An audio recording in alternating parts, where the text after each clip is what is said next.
This is Geek News Central. My name is Todd Cochran, coming to you from the new media production studio. Lead stories tonight include the Supreme Court will decide if government officials can block social media critics. A Japanese company is about to attempt a moon landing. Berkeley researcher deploys robots and AI to increase pace of research by 100-fold. Tesla is to begin Cybertruck deliveries in quarter 3 of 2023. I want to welcome you to episode 1664 of the Geek News Central podcast for Monday, April 24th. This show is sponsored in part by GoDaddy.com and listeners just like you. Great deals from GoDaddy can be found at geeknewscentral.com/GoDaddy.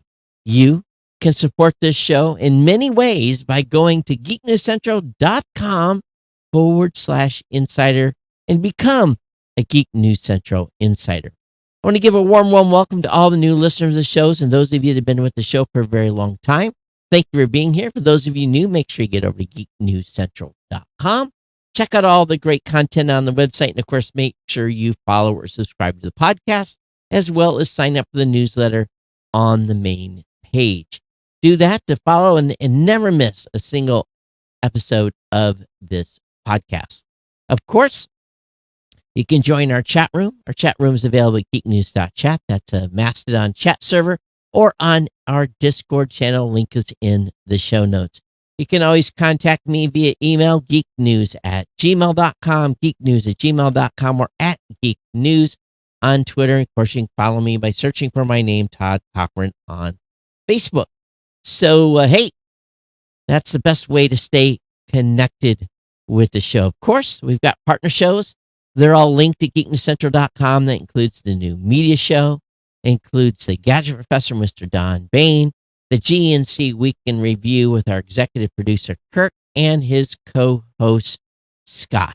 So definitely check out all the shows over at geeknewscentral.com. They're part of our partners. And if you want to be one, drop me an email. We're always looking to add podcasts to the lineup. This show is sponsored by the longest running continuous sponsor of a podcast. That's our good friends at GoDaddy. Again, geeknewscentral.com/GoDaddy, where savings begin. Definitely check out all of my non-expiring GoDaddy promo codes.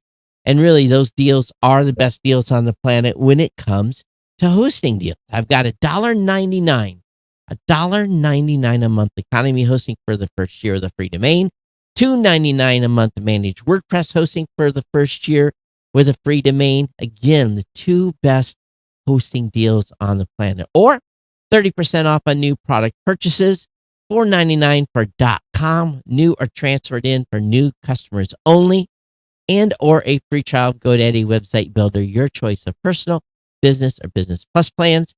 Again, all of these deals, all of these codes, all of these savings can be found at geeknewscentral.com/GoDaddy. Go grab yourself a new hosting account, get signed up today, and economy proof what's going to happen in the future by getting something going, getting an e-commerce website, start a blog, start a podcast, you name it, lots of options. Again, it starts at geeknewscentral.com/GoDaddy. I want to thank GoDaddy for being a longtime sponsor here of the Geek News Central podcast.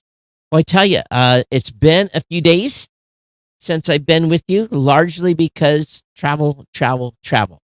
On the last episode that I did literally 2 weeks ago today, I was scheduled to leave for Las Vegas Friday. Well, actually leave here Thursday to fly out Friday, which I did. Got into Vegas Friday. And Saturday was a setup day, which was full of all kinds of turmoil because not all of our stuff was at the booth. It had to come from the warehouse. So spent half the day getting set up, which normally would have took us about 90 minutes. And then Sunday, the NAB show started. So Sunday, Monday, Tuesday, Wednesday, had a great show, lots of great discussions with lots of great potential podcasters, existing podcasters, some customers, executives, schools, you name it. The show was back, and we're in a great area, lots of traffic. Very, very happy with our overall location at the show.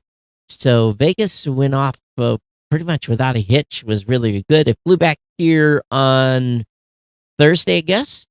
And be honest with you, Friday and Saturday was just recovery, and then Sunday I was very, very, very, very, very, very, very productive. Got a lot done yesterday. Of course, got my taxes in. I was always right on the wire, and there is someone was looking out for me. I had paid in a whole bunch of quarterly payments, and I get some of that back. So essentially, every quarterly payment I made, except for one, I get in return, and makes me pretty happy because it was just an insane amount of money that Uncle Sam, and I end up only having to write two checks, a small one to the state of Hawaii and a small one to the state of Michigan. So, considering everything else, happy to get a little money back from the feds. I always want to pay just a little, but these last couple of years I paid so much. It was just, just the way it worked out, that I paid too much in because I set aside a whole bunch of extra money because I got tired of writing, checks that were fast approaching five figures. So, yeah, nice to get some money back from Uncle Sugar. Productivity today was off the chart. Really, and AI helped me two different times, two different things.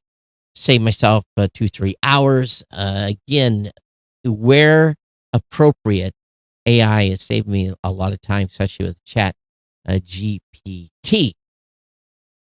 So something's news going on here. Hello, Diana. Thanks for saying hello from Nashville, Tennessee. Thanks for checking in. If you're watching live, please, please, please say hello.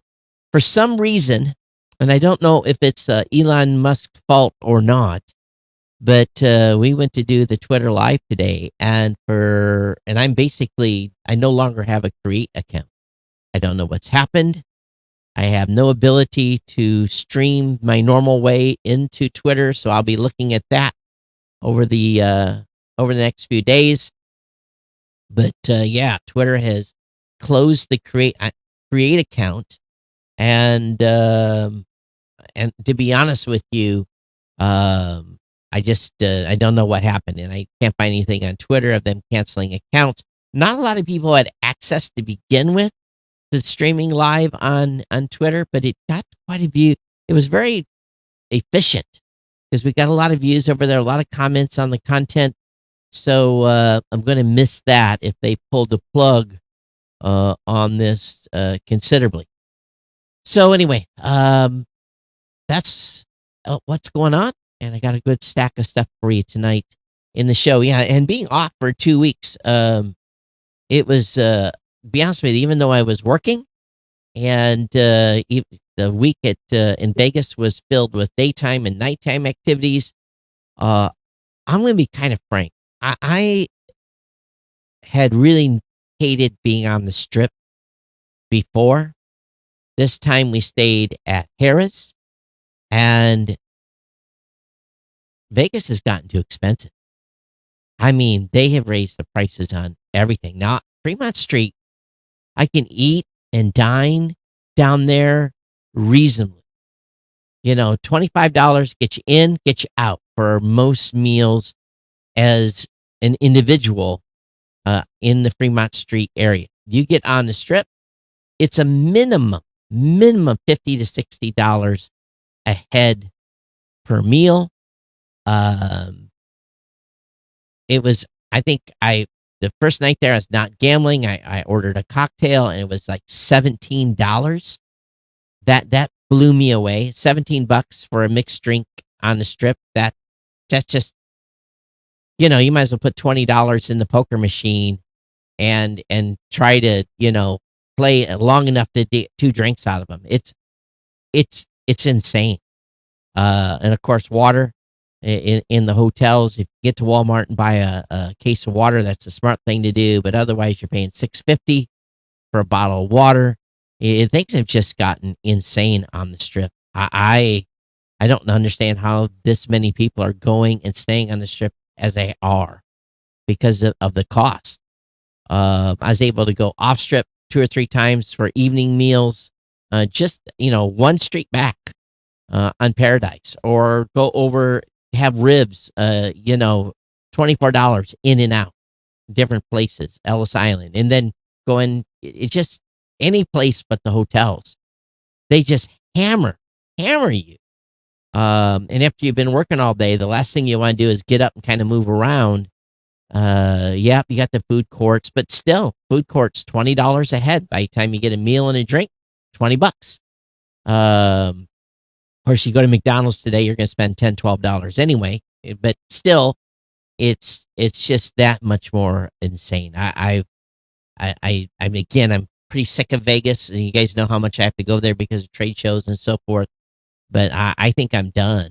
I think I could have stayed, paid the higher prices at, let's say, Circa, or even some of the other hotels down on Fremont Street, and still come out ahead just because of beer, food, liquor prices, all that stuff that kind of adds up as you're staying in the hotels. I think it still would have been cheaper. And paying probably double what I was paying for a hotel. I think our hotel was $170 a night. But I guess I'm just becoming a little bit of an old curmudgeon in there, in that paying all those extra fees. Of course, there's no more buffets. The buffets are all shut down. So you can't even go and eat a buffet if you want. They used to have fabulous buffets. No, they want you to sit down somewhere and spend $100 a head, and then get subpar food, subpar service. The service was horrendous. Almost every place we went. Now, we had one really great meal, and I don't have my phone in front of me. It was really, really, really great. It was superb. It was one of the best meals I've had, but it was a little bit expensive. It was an Italian place. And I'll get the name of it. It's G, starts with a G something, but it was remarkable. Remarkable. I told the waiter it was the best food I've had, or best meal I'd had in a couple of years. It was that off the chart good. Well worth a little extra, and it wasn't that much extra as compared to going to one of the quote unquote burger places or whatever that is supposed to have exceptional burgers, which I can get a better one here in town for $5. So, yeah, a great show. Hate Vegas from that standpoint. Strip, at least. I am not a fan of being on the Strip. All right, so let's go ahead and get into the stack. A whole bunch of stuff. Hey, Mom, thanks for checking in again. If you haven't checked in on Facebook or YouTube or wherever you may be watching, please do so. And if anyone knows about Twitter shutting down their great stuff, give me a heads up and tell me what's going on. Again, 2 weeks and all of a sudden, no more access. The Supreme Court will decide if government officials can block social media critics. 2 cases will test whether social media bans violate the First Amendment. So what's really going on here is elected officials have not been happy with the people that have been corresponding with them. In California, Christopher and Kimberly Garner believe Poway Unified School District members Michelle O'Connor Ratcliffe and T.J. Zane unfairly blocked them on Facebook and Twitter for writing hundreds of critical comments on talking points like school budgets and race. Michigan's Kevin Linke, meanwhile, says city manager James Freed violated his rights by blocking him on Facebook over criticism regarding the pandemic. The cases have had different outcomes so far. Federal judge sided with the Garners in 2021.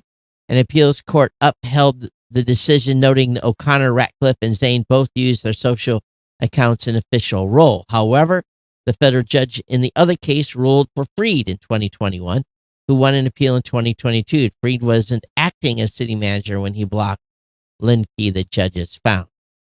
So we will see what happens here with this court. If you are a government official and you block someone, there may be consequences to that moving forward in the future. So we will see when that court case comes to the Supreme Court. We've been talking about this for a while, but a Japanese company is about to attempt a moon landing. The lunar landing is the vanguard of a number of private landing attempts. And it's really, truly about time for a private group to land something on the moon. After spending 5 months in transit to reach the moon, following a looping but fuel efficiency trajectory, the Hakuto R mission will attempt to land on the moon as early as Tuesday. That's tomorrow, my time. For those of you listening, probably today.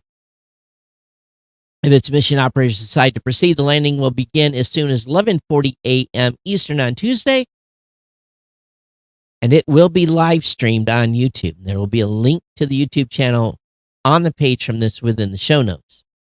And they're going to start from 100 kilometers up and see if they can make a soft landing. And they've got a rover on there, and also a what else?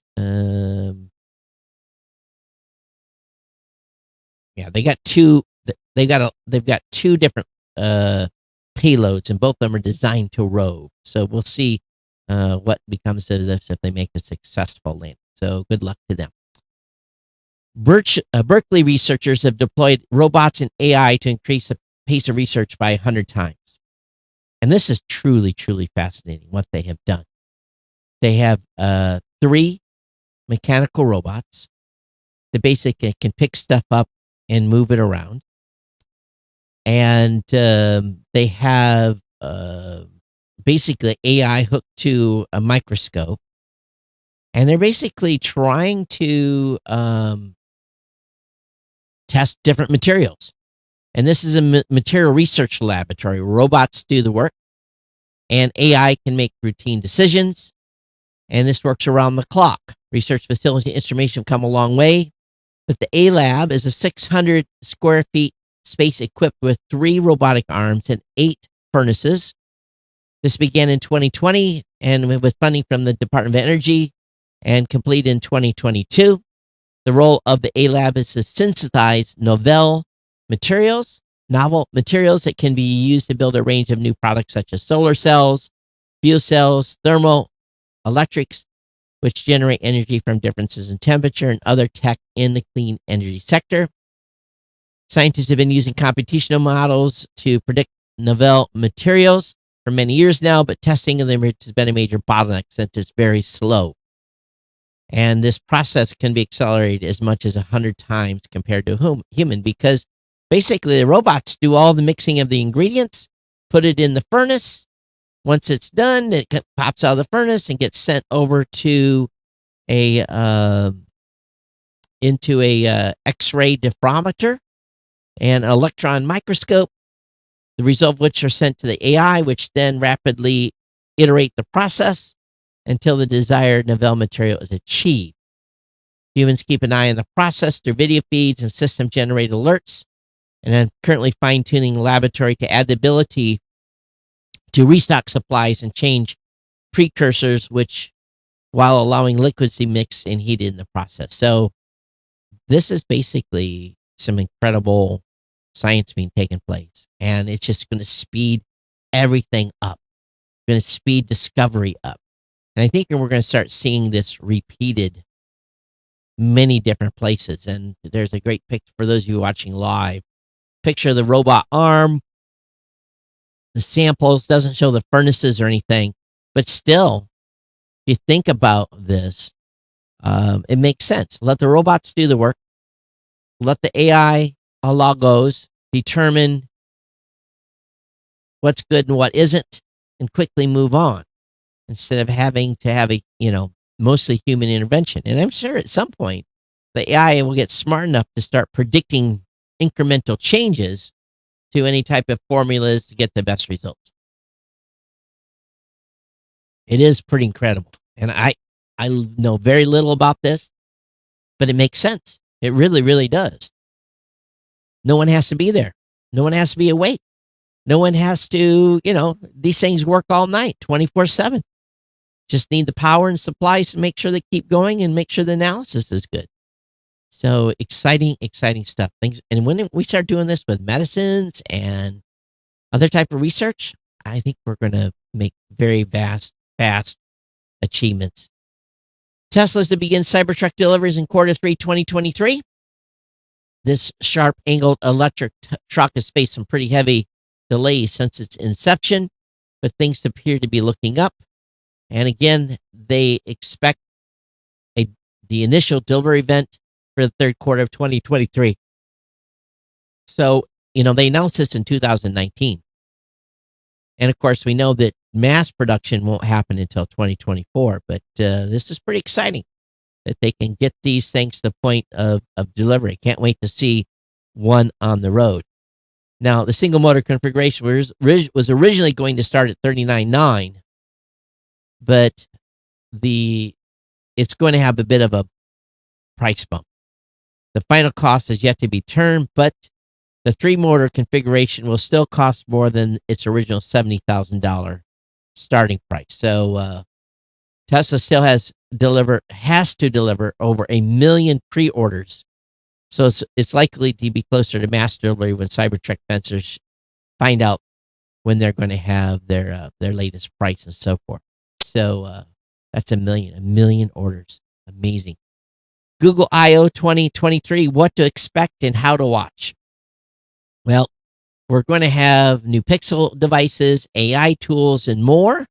There's a great rundown over at makeuseof.com talking about everything that's going to happen. Obviously, the Pixel 7a, Pixel Fold, new AI tools, a Pixel tablet, Android 14, potentially Pixel Watch 2. So those of you that are heavy users of Android devices and or are a Pixel user, stand by. Some updates coming soon. Again, that event is happening, I believe, May 10th. So a little over 2 weeks away. But some new announcements on new products are forthcoming. One thing that we've all seen, and at least if you've flown in any remote airports, you notice sometimes you can fly from your local regional airport to a big hub cheaper than going to your closest big airport and flying to a hub because there was subsidies. Now, a lot of those subsidies are no longer in place, but subsidies used to be a huge, huge thing. And we know that companies like United are trying to set up services where you can get on a rotorcraft in downtown Chicago and be at the terminal in 10 minutes. We know that they're working on that. But there's an interesting story that talks about how travelers used to catch helicopter taxis between Chicago airports for as little in its time as $5 or inflation adjusted $50 for a one-way trip. And I think many of us know that you cannot take an Uber from downtown Chicago to O'Hare and it's under $50.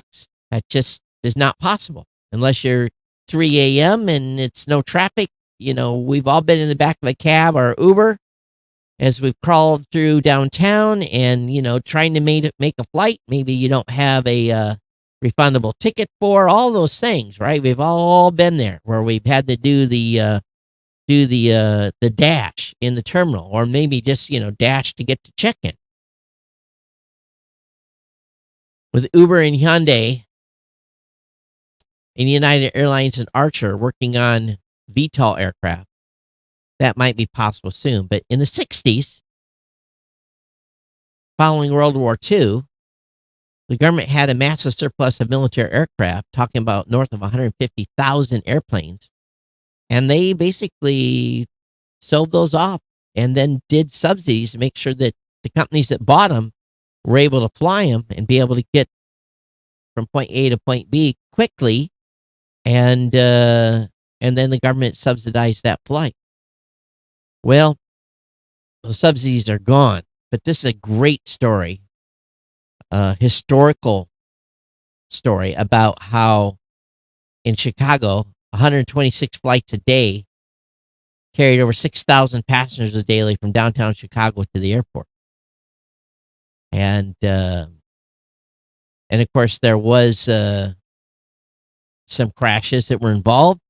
July 20th, 1960, 11 passengers and 2 crew members took off from O'Hare, headed for Midway. And disaster struck when their main rotor failed and came apart. But they crashed heavily, and a lot of people died. And, helicopters are one of those types of things where if you're not maintaining them well, they have a tendency to follow the sky. Same with regular airplanes. But it is curious how this used to be a thing and how we have regressed and now stuck on 8 lanes of traffic and still only moving 15 miles per hour. The app BeReal, BeReal, says it has more than 20 million daily active users. And I don't know why anyone will buy into this. Now, it was the iPhone app of the year for 2022. And apparently, if you're on this thing, it prompts you at different times each day to drop everything and share a photo taken with your phone's front and rear camera simultaneously.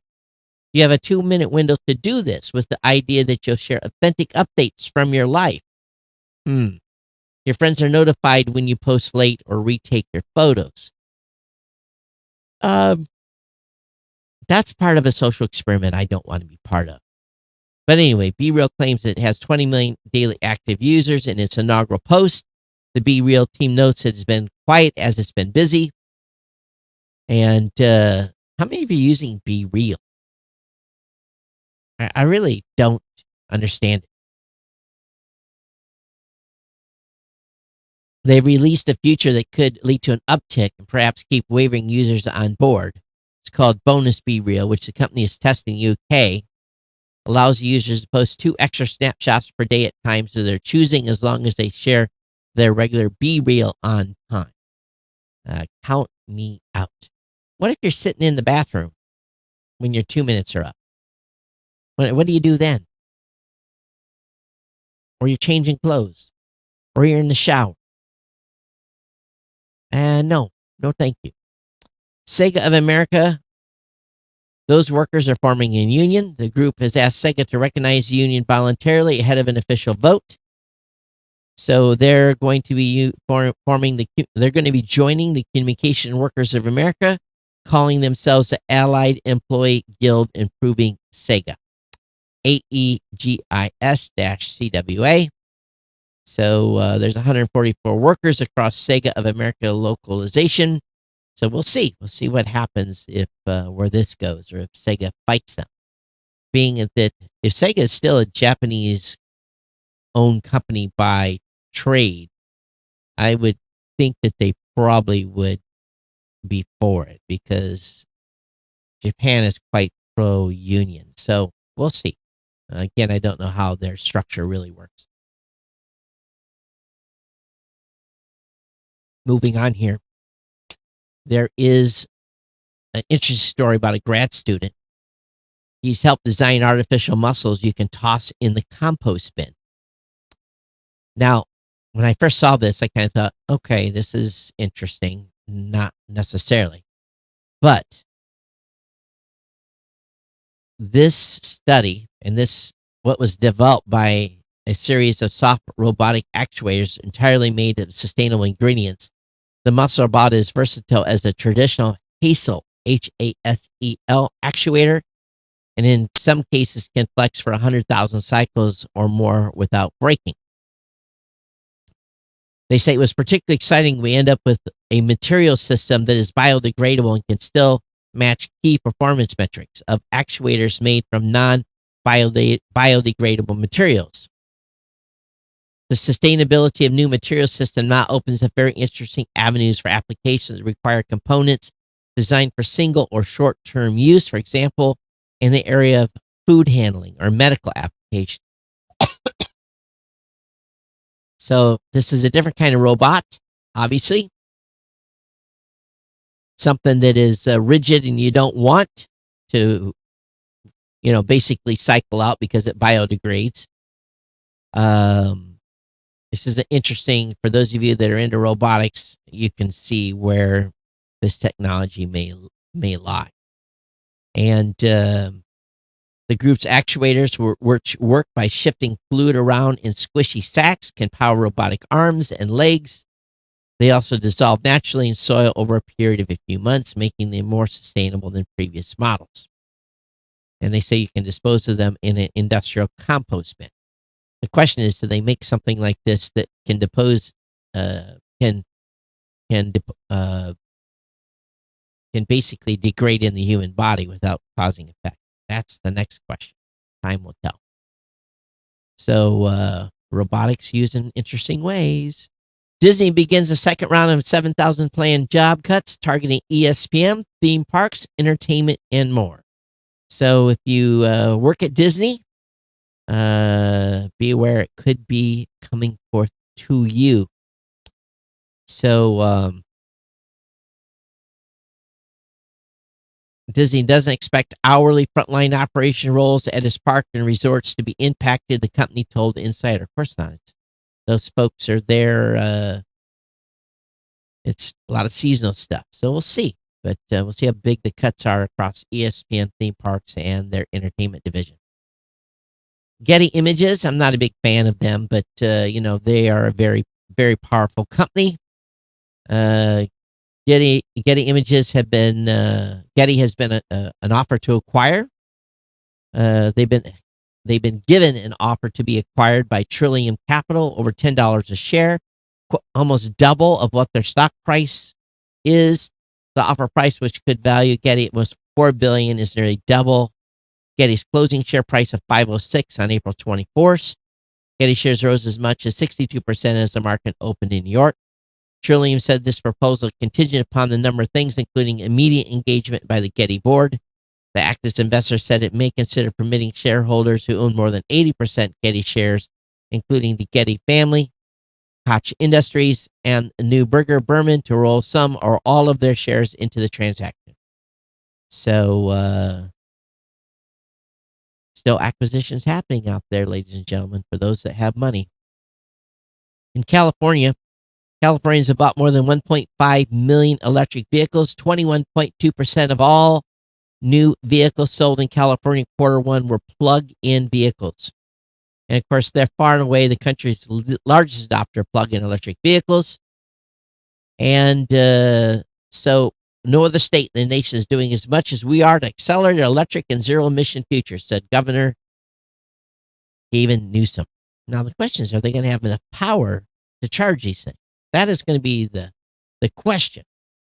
A number of other states, Colorado, Connecticut, Maine, Maryland, Massachusetts, Minnesota, New Jersey, Nevada, New Mexico, New York, Oregon, Rhode Island, Vermont, Virginia, and Washington, have adopted the CARB ZEV program within their own borders, but none is far down the road in EV adoption in the first 3 months. Again, 21.1. That's a 153% increase year on year. And of course, 95,000 of those vehicles were, unsurprisingly, Tesla. And the Model Y accounted for 33,000. The Model 3 was next at 19,000. And BMW was the best of the rest of the OEMs in total sales. And Los Angeles County responsible for the highest number of new EVs, 36,000 registered in Q1. Orange County was next at 15,000. Do they have enough chargers? That's amazing. 1.5 million electric vehicles deployed in California to date. So we will see. We'll see if they're able to power those all. I think that's the challenge. Twitter users now wondering if mandatory blue checks are illegal. So apparently, some blue check marks have been given. It's a weird thing. What's going on here? So it's been 4 days since Elon removed the last verified legacy check mark, leaving Twitter blue checks in the hands of people who pay $8 a month. As of Monday morning, here's how it goes. Legacy check marks did in fact disappear. Elon Musk revealed that he was comping a few Twitter Blue subscriptions for celebrities, mainly ones who criticized Twitter Blue verification, like LeBron James and Stephen King. As this was unfolding, a group of users, including Weird Twitter legend Drill, launched a Block the Blue Checkmarks campaign to mass block anyone with a checkmark. Twitter responded by slapping free blue checkmarks on more accounts, including Drill. Journalist Matt Binder, who reported on Block the Blue, and possibly all living or dead users with over 1 million followers. So this drama continues at Twitter. I do pay for Twitter Blue. And if you block me, well, then so be it. It is what it is. And the argument is that Twitter violated rules against false endorsement with its message, basically because those that they gave free accounts, it still says this account is verified because they are subscribed to Twitter Blue and verified their phone number. So they're saying this is a false endorsement, that they didn't pay for Twitter Blue. And so we'll see what happens with this. See if anyone, I'm sure they'll have the message changed. They'll say this Twitter Blue has been comped by Twitter. I'm sure that's what it's going to change to at some point. Amazon contract drivers in California have joined the Teamsters. So more than 80 contract drivers and dispatchers that handle deliveries for Amazon have joined the International Brotherhood of Teamsters. So more folks joining unions in California. A techie, a Chinese techie has been sacked after jetting to a tropical island on sick leave. According to the National Business Daily, the worker named Zhu was sacked by his unidentified Beijing-based employer because he had applied for sick leave across July 18th to 31, citing dizziness and cervical spondylosis, or whatever that means. Then he spent it on tropical southern island of Hainan, popular known as the Hawaii of China. Well, he lied about going on vacation, said he was still sick, and anyway, he did not get his $4,600 in compensation that he said he was earned. And yes, lots of people are going on vacation and working. I think as long as you go on vacation, of course, they wanted him in the office. So if you're remote, who cares where you're at doing remote work, as long as you're doing the remote work, right? I may be doing some of that myself here in the near future, doing some remote work, might do that here in the very near future. But don't do it and say you're on sick leave. There's some complaints that Chromebooks have a very short lifespan and are creating piles of electronic waste. Some of the Chromebooks purchased as little as 3 years ago are not repairable. Chromebooks in schools typically see rough use, and repairability is a key issue due to lack of parts. For instance, 14 out of 29 keyboard replacements for Acer Chromebooks were found to be out of stock. 10 of the 29 cost $90 each, nearly half the price of the same model. These high costs may make schools reconsider Chromebooks as a cost-saving strategy. And the devices also have built-in death dates, after which the software updates. And once laptops expire, they don't receive updates and can't access secure websites. Google does provide 8 years of software updates for Chromebooks, but that's only from the date of release. Since many schools buy Chromebooks several years before, support can expire half that time. So I think this is a good warning to anyone that's thinking about buying a Chromebook. Make sure you know it's got about 8 years of life, and then you're going to have to get a new one regardless of its viability or not. And after all, it's only a browser. A little more Twitter news. Twitter claims dead celebs are subscribing to Blue from beyond the grave. Kind of talked about this a little bit in the previous article. Michael Jackson, Chadwick Boseman, Kobe Bryant, Barbara Walters, Anthony Bourdain, and Paul Walker, just a few of the many deceased stars, have regained their verification status. And again, these folks all have more than 1 million followers. So didn't think about the messaging. Of course, while I was on an airplane heading back to Michigan, the SpaceX rocket, man, what a launch. But boy, did it do a lot of damage. It tore up the pad, tore up some of the storage tanks. There was flying debris everywhere, flying chunks of concrete. I mean, this thing was twisted metal. Oh, this was a major, major event from a launch, but much more much more horrible was the damage done. And a lot of the protection that was put in place got ripped off and did not survive. And we know that they at least got 4 minutes of flight in before they blew this up. Now they may have damaged some engines on launch.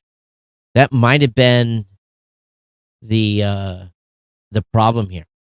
And the scene around the launch pad is one of desolation. And of course, during takeoff, there was a hail of debris that was blasted as far as the Gulf of Mexico, 1,400 feet away. And there's a huge crater underneath the launch site, and this is going to delay things for months. This is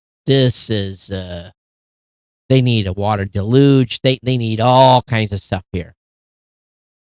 And they don't have a flame trench, all kinds of stuff here. This was earth shattering. And the heat from 33 rocket engines could have possibly even have melted steel, the shock wave, and but it's considering everything that happened on the ground. How did the rocket even survive that much damage? So they're going to have to do some work here. And they're going to have to go through the FAA to get another flight.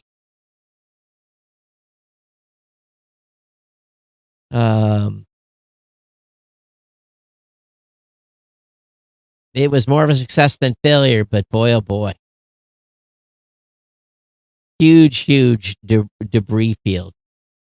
And they took big risk, and they broke a bunch of stuff. And you consider how close the fueling farm is to this rocket launch pad. And, they're building within the constraints of what they have available in land. Yep. They're going to be working for a while to fix this. For a while. I saw some pictures where the actual base around where the legs are for the launch pad, that the pads that sit on, were completely exposed. So, oh, Brian, thank you. You got your GoDaddy domain? Awesome. Thank you, Brian, for picking one up. So anyway, this is it was quite a show. Yeah, I watched the replay. I watched them all, everyone that I could find. And some of the 8K film that was taken on the launch believed that some of the nozzles blew off.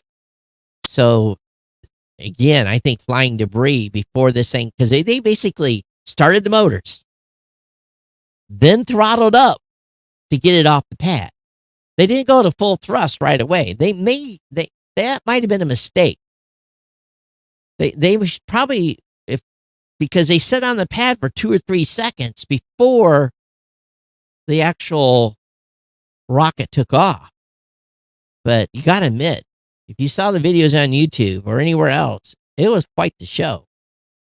But we'll see more from all these observers. They're going to be flying drones around there trying to get a view of the pad and see how much other damage there is. But I think it was extensive. That was an expensive launch, not only from a ground damage, but anyway, they got it. And they didn't, they got it off the ground with like 5 rockets short. So it's pretty amazing. Of course, they had no payload in it.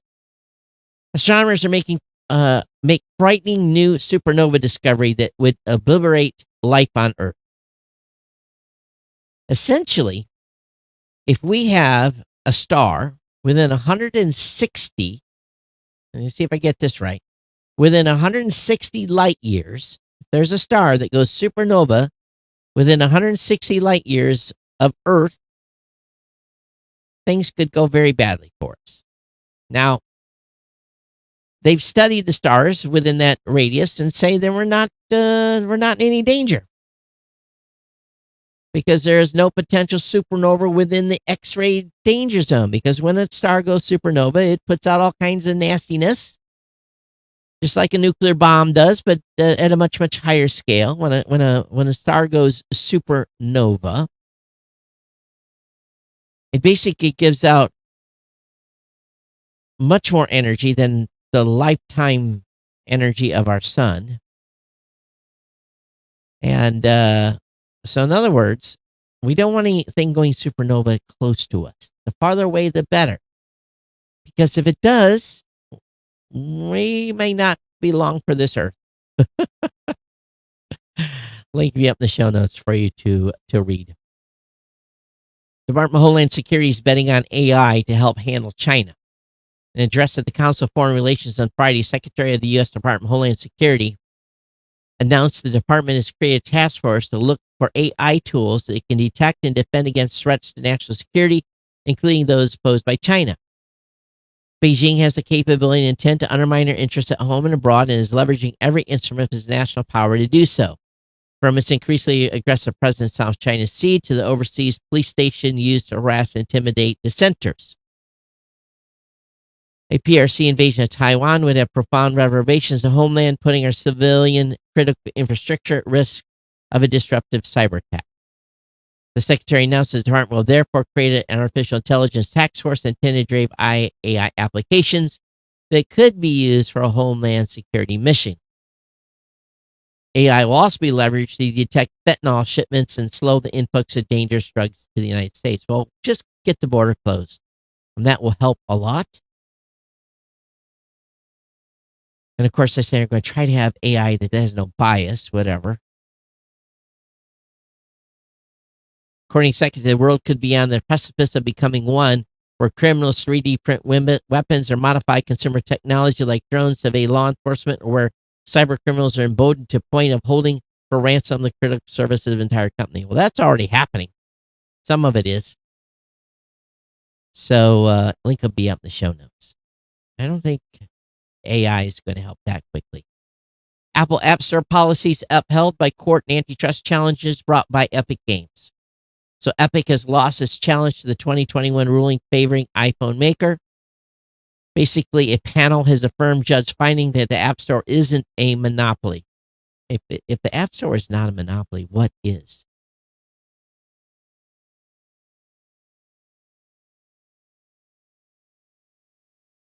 So anyway, that's an article around Bloomberg. Link will be up in the show notes. If you use the Google Authenticator, I do. I use several authenticators. It now syncs 2FA, two-factor authentication, with your Google account and gets a new icon. This is a big gap of 2FA, and it's using by adding sync capabilities with Google Authenticator also getting a new icon. This will make one-time codes more durable by storing them safely in users' Google account. The change means users are better protected from lockout, and that services can rely on users retaining access, increasing both convenience and security. That's right. When you change phones, you have to resync manually, and that can be a bit of a challenge. You can continue to use Authenticator without a Google account sync capabilities, but I think I'll be adding mine very, very quickly. It'll let you basically use it across multiple devices easy. It's very, very smart. And finally, tonight, Twitter backed a bunch of underrepresented VCs, underrepresented like minorities and so forth. Elon Musk is trying to dump them. And basically, they said, we don't have no more money. Twitter's basically said, the prior administration made commitments to you between $1 and $20 million. And investors at VC firms that committed to fund now face the challenge of helping to find a buyer, risking Elon's wrath. And of course, Elon gutted it. And whoever was managing founders' funds were all let go. And the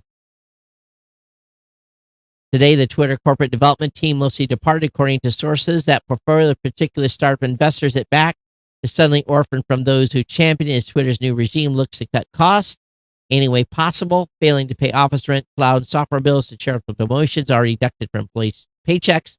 That means a problem for VCs that didn't receive all their investment dollars up front. So I guess Twitter was an investment group too. They didn't have enough to spend their money on that they didn't have. They were also backing founders of companies, underrepresented or not. How can you do that when you don't have money? They knew what their financial situation was, yet they were committing millions of dollars, spending money they didn't have. I just sometimes I don't understand. I really don't.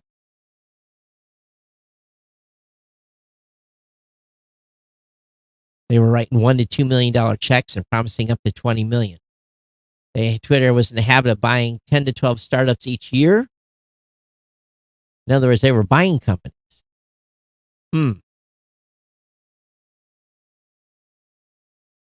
Well, what did they do with those companies they bought? Did it help Twitter? I don't know. All right, ladies and gentlemen, that brings us to the end of today. Back in the studio. Thanks for being here. Back in the saddle. Hope you all been good. As a reminder, geeknewscentral.com/GoDaddy is a place to pick up a great product from GoDaddy.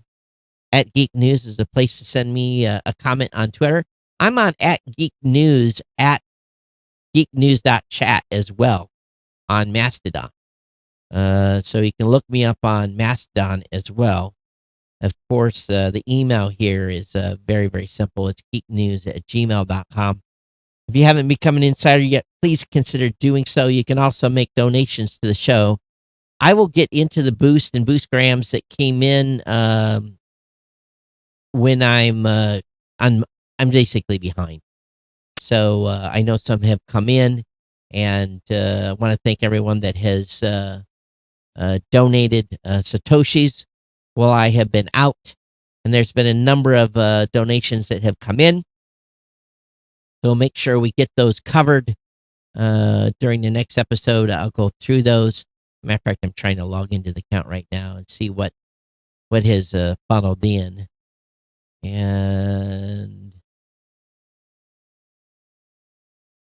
yeah, so I've got a bunch of these to cover. So I want to thank everyone for their ongoing support of the show. And thank you so much. And I'll be back here on Thursday for another edition of the Geek News Central podcast. Probably get a little earlier start. I was a little confused on what was going on with Twitter today that delayed me. But other than that, it's been fun. We'll see you next time here on the Geek News Central podcast. Everyone take care. We'll see you next time. Bye-bye.